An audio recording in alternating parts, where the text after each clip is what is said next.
नमस्कार। प्रादेशिक समाचार के साथ मैं शीला कुमारी। पहले मुख्य समाचार। प्रधानमंत्री नरेंद्र मोदी कल वीडियो कॉन्फ्रेंस के जरिए अमृतसर में पुनर्निर्मित जालियांवाला बाग स्मारक परिसर राष्ट्र को समर्पित करेंगे। केंद्रीय कृषि मंत्री ने राष्ट्रीय खाद्य और पोषण अभियान का शुभारंभ किया। कहा, भारत अपने किसानों और वैज्ञानिकों के प्रयासों से विश्व का नेतृत्व कर सकता है। राज्य में 10 मॉडल इलेक्ट्रिक व्हीकल सिटी बनाए जाएंगे। इन शहरों में ईवी चार्जिंग पॉइंट की होगी व्यवस्था। ईवी सक्षम बिल्डिंग कोड भी किया जाएगा लागू। और सीबीआई ने सीसीएल की आम्रपाली परियोजना से कोयला चोरी मामले में आरोपियों के झारखंड, पश्चिम बंगाल और गुजरात के 12 ठिकानों पर की छापेमारी। और समाचारों से पहले एक जरूरी संदेश। देश भर में 18 वर्ष से अधिक आयु के सभी लोगों के लिए सरकारी केंद्रों में निःशुल्क टीकाकरण अभियान चलाया जा रहा है। हमारे युवा श्रोताओं से अपील है कि वे कोविड रोधी टीका जरूर लगवाएं और दूसरों को भी इसके लिए प्रेरित और सहयोग करें। कोरोना महामारी के प्रति आप कोई भी लापरवाही न बरतें, क्योंकि कोरोना अब भी हमारे लिए बड़ा खतरा बना हुआ है। जब तक आवश्यक न हो, घर से बाहर न निकलें और इन आसान उपायों का पालन करें। मास्क लगाएं, 2 गज की सुरक्षित दूरी बनाए रखें, बार बार हाथ धोएं और चेहरा साफ रखें। कोविड से संबंधित जानकारी और मार्गदर्शन के लिए राष्ट्रीय हेल्पलाइन काम कर रही हैं। इनके नंबर हैं 011-2397-8046 और 1075। इसके अलावा राज्य हेल्पलाइन नंबर 104 डायल कर समस्या का त्वरित समाधान लिया जा सकता है। और अब समाचार विस्तार से। प्रधानमंत्री नरेंद्र मोदी कल वीडियो कॉन्फ्रेंस के जरिए पंजाब में अमृतसर में पुनर्निर्मित जालियांवाला बाग स्मारक परिसर राष्ट्र को समर्पित करेंगे। प्रधानमंत्री स्मारक के निकट विकसित संग्रहालय दीर्घाओं का उद्घाटन भी करेंगे।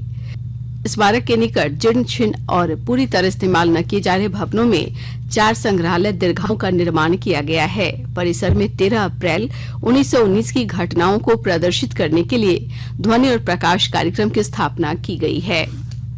कृषि मंत्री नरेंद्र सिंह तोमर ने कहा है कि भारत ने अनाज के क्षेत्र में बड़ी उपलब्धियां हासिल की हैं। उन्होंने कहा कि देश के किसानों और वैज्ञानिकों के प्रयासों की बदौलत भारत प्रतिस्पर्धा में लगभग सभी जिन्सों के मामले में विश्व में पहले स्थान पर पहुंच सकता है। श्री तोमर कल किसानों के लिए राष्ट्रीय खाद्य और पोषण अभियान का शुभारंभ करने के अवसर पर बोल रहे थे। उन्होंने कहा कि स्वतंत्रता की 75वीं वर्षगांठ के अवसर पर भारत को अंतर मंथन करने और चुनौतियों का समाधान करने की आवश्यकता है। श्री तोमर ने कहा कि किसानों को मूल्यवान फसलों और शिक्षित युवाओं को पर्यावरण अनुकूल खेती की ओर आकर्षित किया जाना चाहिए। कल्याण विभाग द्वारा संचालित 136 आवासीय विद्यालयों में पढ़ रहे 21,000 विद्यार्थियों को टैब दिया जाएगा। ये सभी विद्यार्थी अनुसूचित जनजाति, अनुसूचित जाति और पिछड़ा वर्ग के हैं। विकास आयुक्त की अध्यक्षता वाली प्राधिकृत समिति ने कल्याण विभाग के इस प्रस्ताव को मंजूरी दे दी है। अब इसे मंजूरी के लिए मंत्रिमंडल की बैठक में रखा जाएगा। राज्य के प्राथमिक और मध्य विद्यालयों के लिए शिक्षक नियुक्ति नियमावली में संशोधन किया जाएगा। इसके तहत टेट के बाद एक और परीक्षा का आयोजन होगा। झारखंड कर्मचारी चयन आयोग ये परीक्षा लेगी। राज्य स्तर पर होने वाली इस परीक्षा से सभी जिलों में एक साथ सभी शिक्षकों की नियुक्ति हो सकेगी। इसे लेकर शिक्षा विभाग ने प्रस्ताव तैयार किया है, जिसे स्वीकृति के लिए शिक्षा मंत्री जगन्नाथ महतो को भेजा गया है। देश के 75वें स्वाधीनता दिवस समारोह के उपलक्ष्य में आजादी का अमृत महोत्सव के अंतर्गत प्रादेशिक समाचार एकांश आकाशवाणी रांची द्वारा स्वाधीनता संग्राम और उसके गौरवशाली इतिहास पर 18 अगस्त से साप्ताहिक अमृत महोत्सव क्विज का शुभारंभ किया गया है। आजादी के 75 वर्षों का पर्व अमृत महोत्सव प्रत्येक बुधवार शाम 7 बजे प्रसारित होने वाले प्रादेशिक समाचार के दौरान पूछे गए प्रश्न का सही उत्तर देने वाले प्रथम 10 प्रतिभागियों में से लकी ड्रॉ द्वारा चुना हुआ एक प्रतिभागी इनाम का हकदार होगा। इसके लिए सुनते रहें आकाशवाणी रांची का प्रसारण।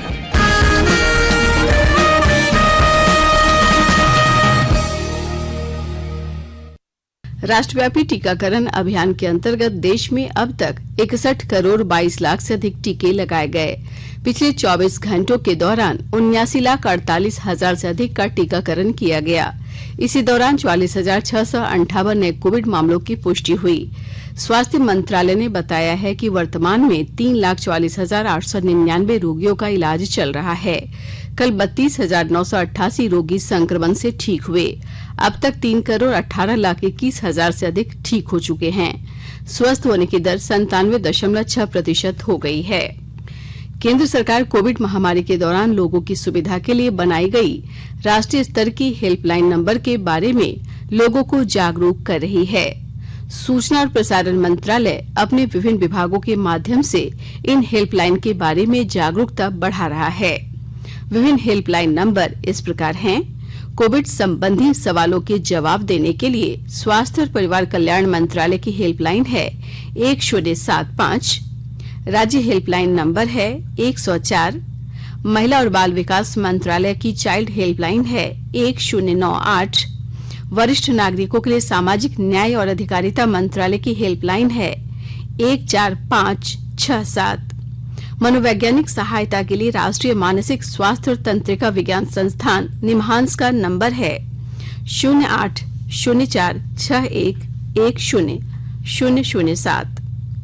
आयुष कोविड परामर्श हेल्पलाइन नंबर है 14443 और माई गॉव व्हाट्सएप हेल्प डेस्क नंबर है 9013151515।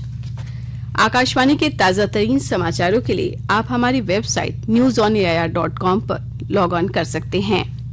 ताजा समाचार Twitter handle @AIR news alerts और Facebook page All India Radio News पर भी उपलब्ध है। आप प्रादेशिक समाचार एकांश के ट्विटर हैंडल @AIR न्यूज_रांची और फेसबुक, इंस्टाग्राम पेज तथा YouTube channel AIR news Ranchi पर भी हमारे बुलेटिन सुन सकते हैं। प्रादेशिक समाचार आप आकाशवाणी रांची से सुन रहे हैं और अब पेश है कोरोना से बचाव के कुछ संदेश। कोविड-19 से बचाव और सुरक्षित रहने के 3 उपाय। मास्क लगाएं, 2 गज दूरी है जरूरी, सुरक्षित दूरी रखें, हाथ और मुंह साफ रखें।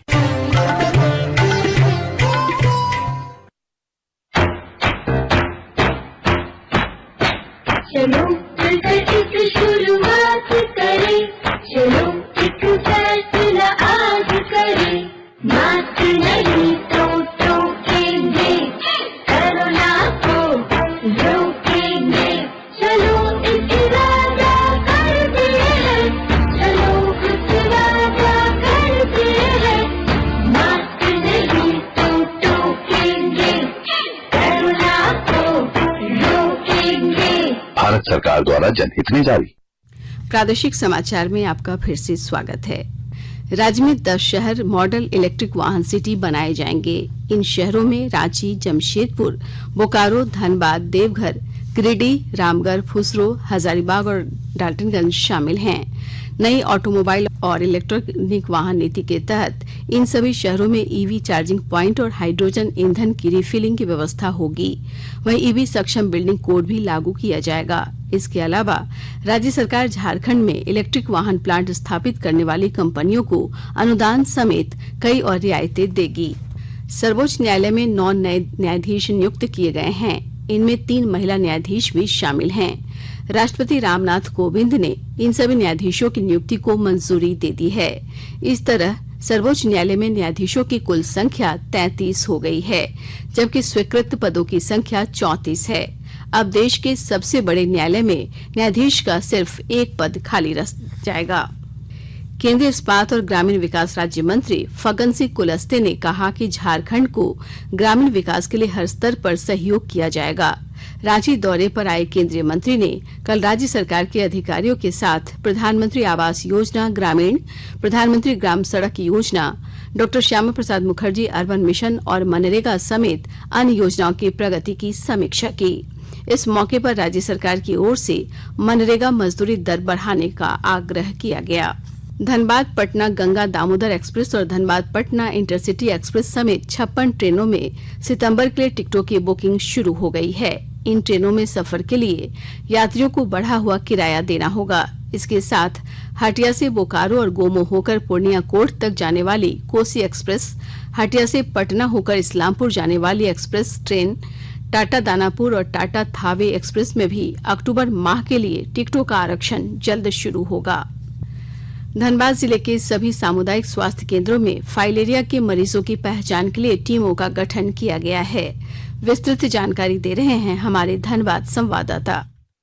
जिले में फाइलेरिया के मरीजों की पहचान के लिए व्यापक तौर पर अभियान चलाया जाएगा। सभी सामुदायिक स्वास्थ्य केंद्रों में इसके लिए अलग अलग टीम तैनात की जा रही है। जिले के civil surgeon doctor Shyam Kishore Kant ने बताया कि जिला स्तरीय टीम का उद्देश्य अधिक से अधिक ऐसे मरीजों की पहचान करना है जिनमें फाइलेरिया के लक्षण हों। अगर शुरुआत में ही जांच की जाए तो इस बीमारी को बढ़ने से रोका जा सकता है। यह बीमारी जानलेवा नहीं होती, लेकिन इसके प्रभाव के कारण संक्रमित व्यक्ति का शरीर विकृत हो जाता है। सिविल सर्जन ने बताया कि फाइलेरिया का असर रात में आसानी से देखा जा सकता है। यही वजह है कि रात में ही इसके ब्लड सैंपल लिए जाते हैं। दीपक, आकाशवाणी समाचार, धनबाद। बोकारो जनरल अस्पताल में नवजातों के बेहतर इलाज के लिए कई नई सुविधाएं उपलब्ध कराई गई है। विस्तृत जानकारी दे रहे हैं हमारे बोकारो संवाददाता।